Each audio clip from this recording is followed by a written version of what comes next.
What's going on, my broskiis? My name is Toadskii, back again, here to bring you guys yet another One Piece Treasure Cruise video. And today we're going to be making a video talking about the level limit break system, and specifically about free-to-play characters, because the thing about the level limit break system is that you just need 9 dupes of the character and you can get the character to level 150, which gives them some pretty good benefits. Now, as of the recording of this video, which is the 6th of May 2022, there have been no free-to-play characters that have released with level limit break that give them additional buffs. So it's really hard to talk about this because only a very small amount of characters that are free to play are actually worthwhile the investment of the amount of materials that you need to get them to level 150. So in this video today, hopefully we can go through all the different free to play characters, and I'll give you guys just a quick rundown of which ones I believe personally are the ones that you should look at least right now. And then, you know, of course, we'll get later batches of level limit break where they'll buff some characters, hopefully some free to play characters as well. And then we can come back to this and reevaluate this list and see how we go. So the first thing is first, we're going to go through some Clash characters or raid characters, and I'll tell you guys which ones of these I think are worthwhile level limit breaking. Now, of course, because none of these characters get inherent buffs aside from statistical increases, are the stat boosts really relevant to that character, and in a large majority, the stat boosts really don't matter. Of course, it is going to help you do more damage in the long run, but currently right now, you don't need like V1 Raid Mihawk to be, you know, max level limit break to clear content.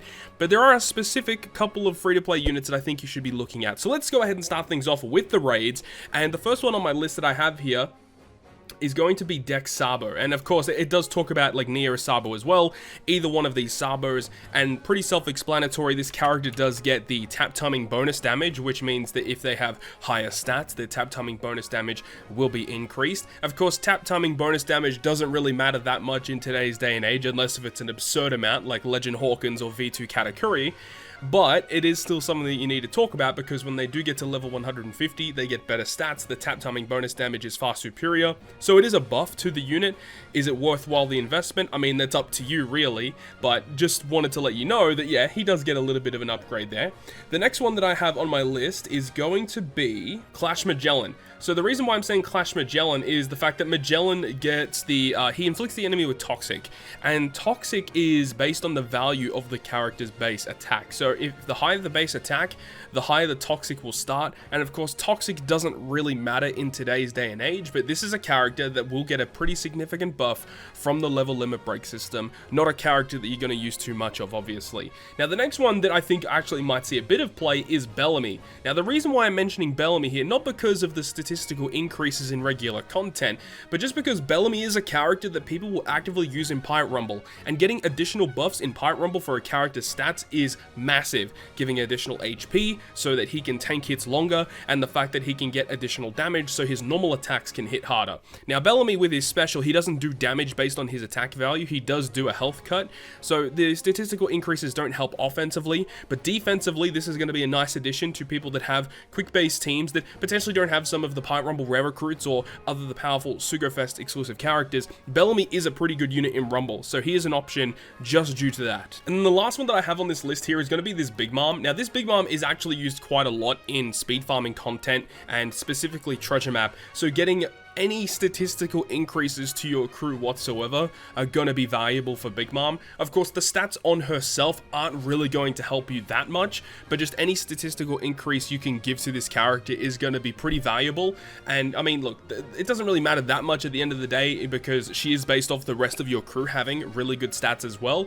But I think that it's probably worthwhile to pick up the additional copies of this character, because it is a very useful unit to speed farm some content. So next we're having a look at Coliseum characters. So there aren't actually that many good Coliseum characters. I mean, there is a lot of units here, and of course a lot of them will get stat increases that is pretty valuable to have, but I only really believe there's only like a couple of these units that are probably worthwhile investing with level limit break. The first one here is going to be this Strength Jozu, mainly because he is again one of those speed farming units. He does a special that is based off of his attack value. He does have the potential ability of cooldown reduction at the start of the quest.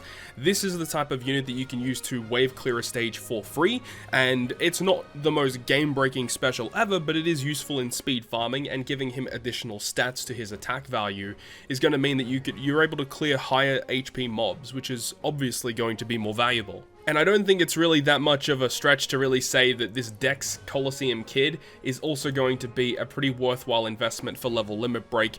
Pretty self-explanatory. He's a character that does end of turn damage for multiple turns, and giving him any stat boost is going to make sure that he can do even more damage to the enemy, which requires you to do less stall and stuff. It's just a really valuable asset to have. But out of Coliseums, these are the only ones that we have, and we'll talk about arenas right up coming next. So there actually aren't that many arena characters here, and unfortunately the Hawkins character is not on this list either, but we'll mention him in just a second.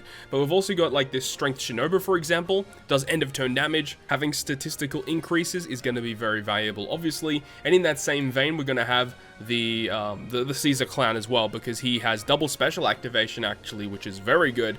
Very good in treasure maps to just wave clear mob stages and stuff, so giving him additional stats, obviously going to be very, very useful. So unfortunately, Hawkins was not on that list there, but also about him as well. I mean, you can have a look here. Limit break with the level 150. Well, it's actually not up here yet. A little bit of a shame, not fully in here yet. But this character does 250 times his attack and side damage to all enemies at the end of the turn for multiple different turns. This might be like one of the best end of turn damage wave clearing specials that we have right now because of how many turns that it can potentially last for.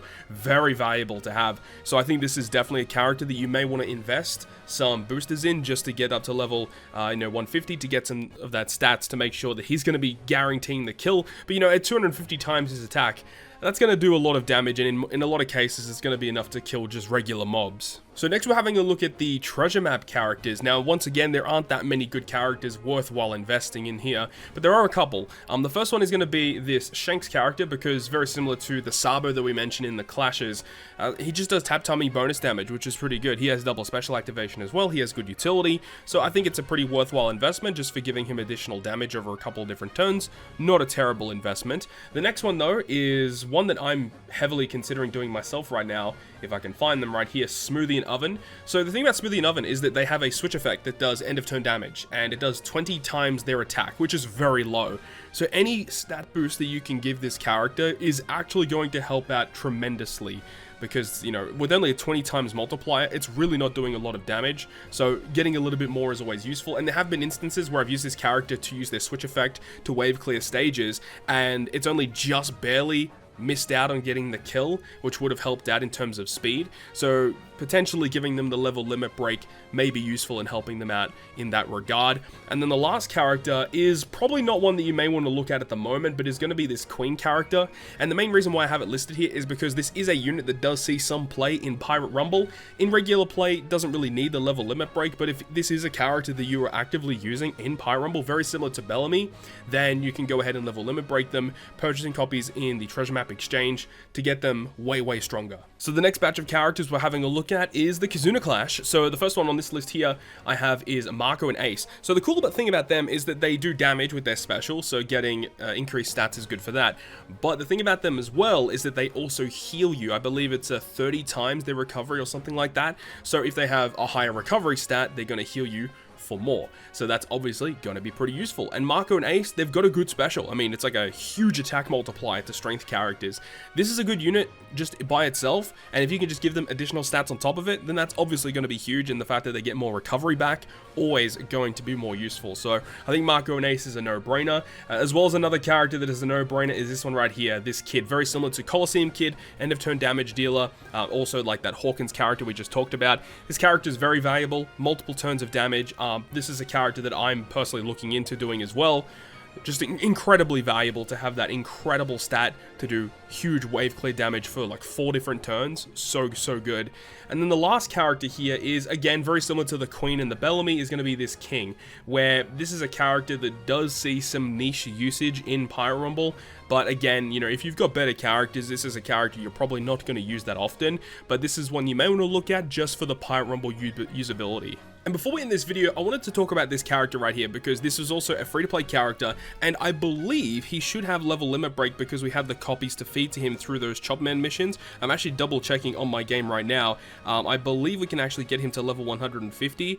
You may actually need to feed him like one of those int posters to actually get him to level 150. But the main reason reason why he is actually pretty valuable is not because of his abilities. Well, actually, his abilities aren't terrible, and he actually does provide a healing capability. So by giving the stats, you can see here at level 150, he gets a pretty substantial recovery boost, and this stat, look at the attack boost difference. That is absolutely monumental, right? And then you have a look at his rumble stuff. He does like HP and defense to int. 24 CT is very respectable with guard rate up, and also a 15% heal to all int allies.